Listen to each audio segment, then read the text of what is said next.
ओम जयंती मंगला काली भद्रकाली कपालिनी दुर्गा क्षमा शिवा धात्री स्वाहा स्वधा नमोस्तुते। नमस्कार, स्वागत है आपका आचार्यवाणी में। मैं आचार्य डॉक्टर विक्रमादित्य आपके साथ हूं।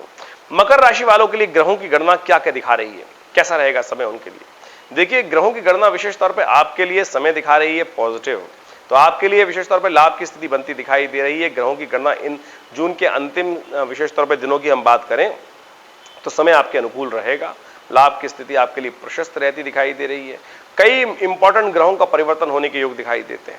इस समय बुध जो है परिवर्तित होकर विशेष तौर पर अपने स्वयं के घर में जा रहे हैं और ये बुध का परिवर्तन, वैसे तो अस्त स्थिति में बुध का परिवर्तन हो रहा है, कई ग्रहों के हिसाब से समय अच्छा नहीं दिखाई देता, लेकिन आपके लिए मैं कहूंगा ये बुध का परिवर्तन अस्त होकर परिवर्तन अच्छा ही है, खराब नहीं है। तो आपको बड़े आसानी से समझ लेना चाहिए, क्योंकि तो कई बार ऐसा योग दिखाई देगा आपको कि आपका ऐसा कि आप अपने हिस्से को छोड़ आएंगे, लेकिन बुध के अस्त होने से आपकी बुद्धि थोड़ी सी फक्कड़पने से बदलाव की तरफ जा सकती है। लेकिन ग्रहों की स्थिति है कि अननेसेसरी के झगड़ों से बचने का आपको प्रयास करना चाहिए। ये जून के अंतिम समय में कुछ बेकार के पंगे आपके गले में पड़ सकते हैं, उनसे बचते हुए कार्य करने का आपको प्रयास करना चाहिए। जो लोग शादीशुदा हैं उनका जीवन साथी उनके लिए बहुत लकी रहने वाला है। उनका सहयोग लेते हुए कार्य करेंगे तो बहुत सुंदर तरीके से आप अपने कार्यों को पूर्ण कर पाएंगे। ऐसे इन खास जून के अंतिम दिवसों में कई बार आपके लिए बड़ा शुभ योग बनेगा। लाभ की स्थिति बहुत प्रबल रहेगी, उनका लाभ आपको लेने का प्रयास करना चाहिए। गुप्त नवरात्र चल रहे हैं और गुप्त नवरात्र में मां भगवती की आराधना कर कर आप सुंदर तरीके से अपने समस्त अनिष्टों को दूर करने का योग बना सकते हैं। तो जानते हैं चलिए कि कैसा रहेगा समय आपके लिए आने वाले खास दिनों में। सबसे पहले हम बात कर लेते हैं 21 जून की। 21 जून का ग्रहों की गणना विशेष तौर पर दिखाती है कि इस दिन तृतीया तिथि है, गुप्त नवरात्रों का तीसरा दिन है, बुधवार का अवसर है और कर्क में चल रहे हैं चंद्रमा, जो आपके लिए बहुत अनुकूल है।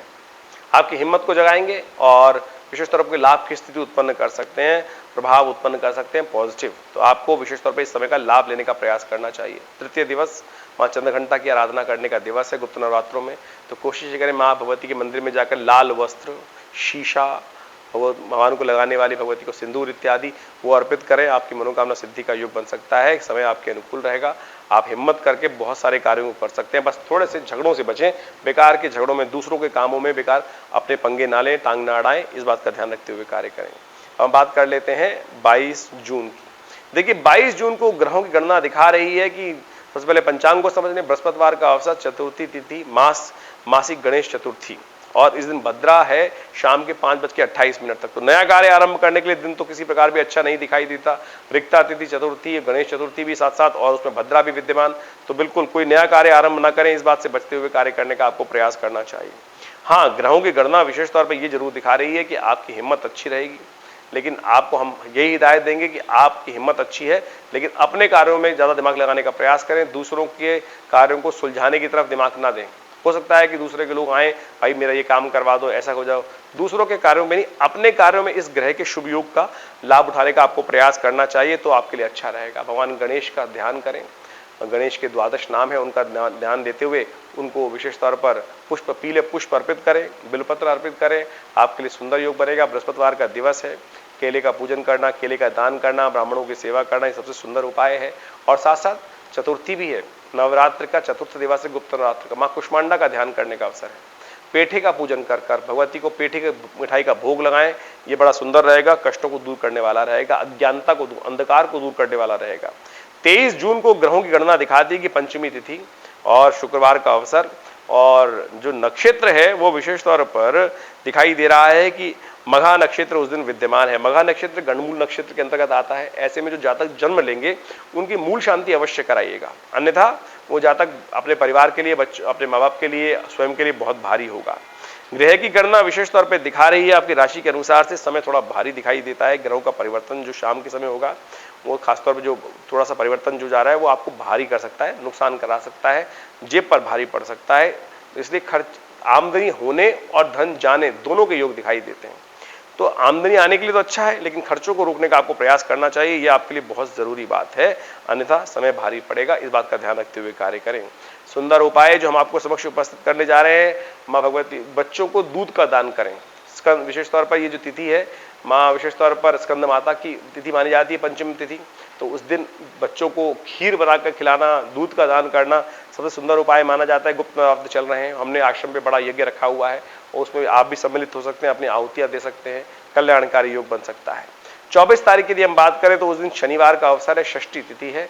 ये तिथि स्कंद षष्ठी के रूप से जानी जाती है। इस दिन बुध का परिवर्तन होने का योग बन रहा है और ये बुध का परिवर्तन विशेष तौर पे जो हो रहा है वो हो रहा है मिथुन राशि में। मिथुन राशि में सूर्य पहले चल रहे हैं और बुध की राशि विद्यमान है। वैसे तो बुध आदित्य योग बड़ा शुभ माना जाता है, लेकिन इस वक्त बुध अस्त होकर सूर्य के साथ जुड़ रहे हैं तो ये स्थिति बुध के लिए अनुकूल नहीं है। लेकिन एक बात समझे मकर राशि वालों, आपके लिए स्थिति अनुकूल है।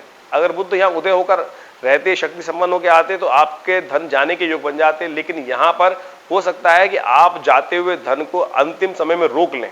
बिल्कुल ऐसी स्थिति उत्पन्न हो रही है, अपने हिस्से को लात मारते मारते पकड़ लें, तो क्यों ऐसा योग भी बन सकता है। तो ऐसे में आप एक काम करने का प्रयास करें, आप चलते पानी में फिटकरी को प्रवाहित करने का प्रयास करें, यह आपके लिए अच्छा उपाय रहेगा। और हो सके तो साबुत मूंग का दान करने का प्रयास करें, यह आपके लिए अच्छा रहेगा। वहीं हम बात करें 25 जून की, तो 25 जून को रविवार का अवसर, सप्तमी तिथि है और विशेष तौर पर ग्रहों का परिवर्तन होने के योग बन रहे हैं। इस सप्तमी तिथि को बहुत इंपॉर्टेंट मान लीजिए, ये वैवस्वत सप्तमी कही जाती है। वैवस्वत सप्तमी भगवान सूर्य की उपासना करने का बड़ा सुंदर दिवस माना जाता है। सूर्य इन दिनों आपकी राशि के अनुसार से छठे भाव में चल रहे हैं और ये ठीक नहीं है। इसके लिए हमने विशेष तौर पे आपको एक अलग से वीडियो बना के भी दिया है, उसमें आप समझ लेना चाहिए कि सूर्य क्या करने वाले हैं। आपके साथ साथ स्वास्थ्य का ध्यान रखने की जरूरत दिखाई देती है। लेकिन वैवस्वत सप्तमी रविवार के दिन जो पड़ रही है, ऐसे में बड़े सुंदर उपाय कर कर आप कल्याणकारी योग बन सकते हैं। थोड़े से तिल डालकर पानी में, सफेद तिल, उससे भगवान सूर्य को अर्घ देने का प्रयास कीजिए और ओम गणेश सूर्य आदित्याय नमः इसका एक मंत्र जप करें, नमक का दान करें, यह आपके लिए शुभ रहेगा, आपके लिए कल्याणकारी योग बनेंगे। आपके ग्रहों का परिवर्तन जो होने जा रहा है वो विशेष तौर पर सुबह आपके लिए भारी रहेगी, लेकिन शाम के समय जो परिवर्तन रहेगा वो कई पॉजिटिव सूचनाएं लाकर आपको लाभ देने की स्थिति बनेगा। धर्म की तरफ, सत्य की तरफ आपका रुझान ज्यादा जागता दिखाई दे रहा है, वो आपके लिए कल्याणकारी साबित होगा।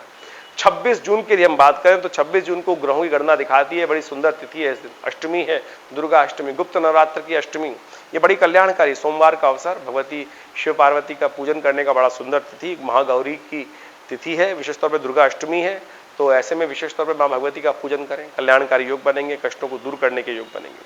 चंद्रमा आपके बहुत अनुकूल है, धर्म स्थान में बैठा हुआ है इस वक्त और आपकी राशि के अनुसार से लाभ की स्थिति बना रहा है, लेकिन थोड़े खर्चे बढ़ा रहा है। अच्छा है धर्म में बैठा है तो धर्म में खर्चा करने का प्रयास कीजिए, बेकार कामों से, अय्याशियों में खर्चा ना कीजिएगा, क्योंकि मंगल शुक्र का योग चल रहा है, वो आपके मन को गलत तरफ ले जा सकता है। और ऐसे में धर्म की तरफ प्रेरित रहेंगे तो बहुत सुंदर रहेगा।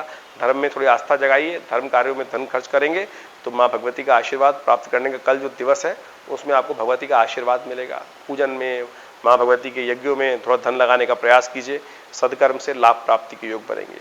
अब हम बात कर लेते हैं 27 जून की। 27 जून की तारीख बहुत शुभ है। इस दिन भड्डली नवमी है, गुप्त नवरात्रि का अंतिम दिवस है और हमारे आश्रम में जो यज्ञ चल रहा है उसमें पूर्णाहुति का अवसर रहेगा। आप उस यज्ञ में माँ भगवती का आशीर्वाद लेके पधारें, यज्ञ में आहुति प्रदान करें, कल्याणकारी योग बनेंगे। भड्डली नवमी है, अंशुज साया है, कुछ भी कार्य को आरंभ करने के लिए बिना पंचांग के देखे कुछ कार्य को करने से सफलता ही मिलती है, इसलिए इतनी शुभ तिथि मानी जाती है। और इसके बाद 4 मास तक कोई शुभ मुहूर्त बड़ा रूप से नहीं बनता है, तो इस बात का ध्यान रखें। कुछ नया कार्य का आरंभ करने का लाभ लेना है तो इस स्थिति में आप उसको कर सकते हैं। भड्डली नवमी समस्त प्रकार के शुभ करने के लिए अंतिम तिथि, तो इसका लाभ लीजिए, कल्याणकारी योग बनेंगे। ग्रहों का योगायोग आपके लिए अनुकूल है, भगवान के प्रार्थना से बहुत सारे कष्ट पूर्ण करने के योग बनेंगे, दूर करने के योग बनेंगे। धर्म कार्य में धन को खर्च करने का प्रयास कीजिएगा, धन खर्च होना ही निश्चित है। चंद्रमा ऐसी जगह बैठा हुआ है कि जो धन खर्च करा ही रहा है।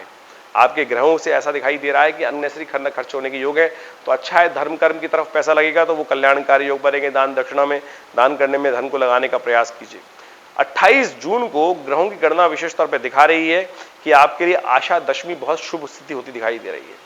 गजकेसरी योग का निर्माण होगा और विशेष तौर पर चंद्रमा आपके लिए बड़ा शुभ सूचना लेके आएगा। सुबह सुबह चंद्रमा का परिवर्तन तुला राशि में होते ही ये आपके लिए शुभ सूचना देने के योग बनाएगा, कल्याणकारी समय आपके लिए उपस्थित करने के योग बनाएगा। बुधवार का अवसर, दशमी तिथि और आशा दशमी आपके लिए जो सूचना हमने बताई बड़ी शुभ है। ऐसे में भगवान विष्णु का पूजन करके दिन को आरंभ करें, भगवान विष्णु का शालिग्राम जी के रूप में पूजन करें और उस दिन विश्वदेव का पूजन किया जाता है, वो बड़ा कल्याणकारी होता है।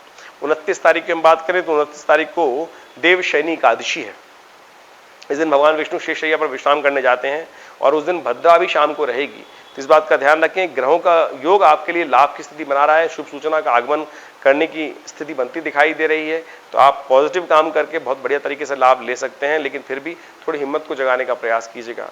आपका मंगल शुक्र जो है वो थोड़े से विप्लवकारी योग बना रहा है, अननेसेसरी क्लैश के योग बना रहा है, उससे बचते हुए कार्य करें, अपने कार्य में ध्यान दें, तो आप बहुत बढ़िया से लाभ की स्थिति उत्पन्न कर सकते हैं।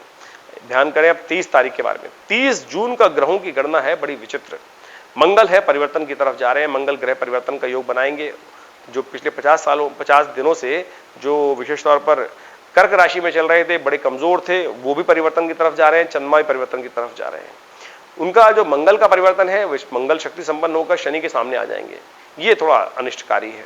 और जब विप्लवकारी योग बनेंगे, द्वंद्वात्मक स्थिति उत्पन्न होगी, संसार में भी अशांति के योग दिखाई देते हैं।